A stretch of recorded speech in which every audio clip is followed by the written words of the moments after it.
Howdy, and welcome to our midweek pickup. We're currently in week 4 of our 5-week sermon series called Yes You. At the heart of this series, we're acknowledging that each and every one of us were made on purpose and for a purpose.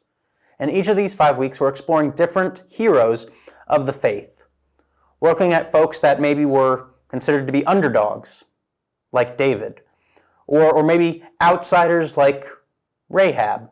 Or last week we talked about Mark, who was kind of a behind-the-scenes guy who had a little maturing to do in his faith. But this past Sunday, we looked at the story of Anna, and that comes in the Gospel of Luke, chapter 2, verses 36 through 38. This story comes right after the birth narrative of Jesus, and we see that Mary and Joseph are faithfully following the Jewish law by presenting Jesus at the temple, thus fulfilling the requirements for purification and dedicating the firstborn son to God. Their obedience roots Jesus in the law's teachings, which he later fulfills rather than abandons. Luke's account highlights the role of both men and women as witnesses to God's redemptive work, shown here through Simeon and Anna. Simeon, moved by peace and joy, recognizes Jesus as the awaited Savior, who will bring light to Israel and revelation to the Gentiles. Anna, a prophet, confirms this arrival of redemption, embodying the hope for freedom and peace that Jesus brings. Through these figures, Luke emphasizes that Jesus' presence alone is enough to stir profound peace and joy.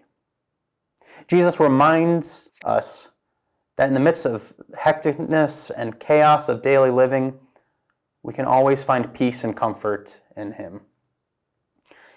If we just take a glance at this story, while Jesus is central to this story, Jesus is only 8 days old. He's a baby, he's an infant, and yet already he's bringing about peace and goodwill to the world.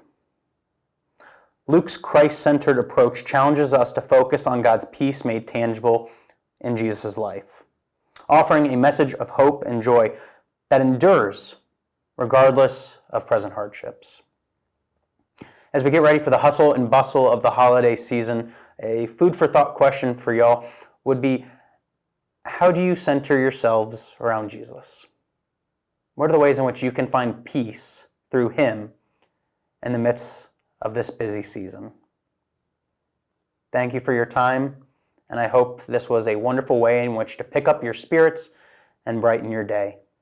Till next time,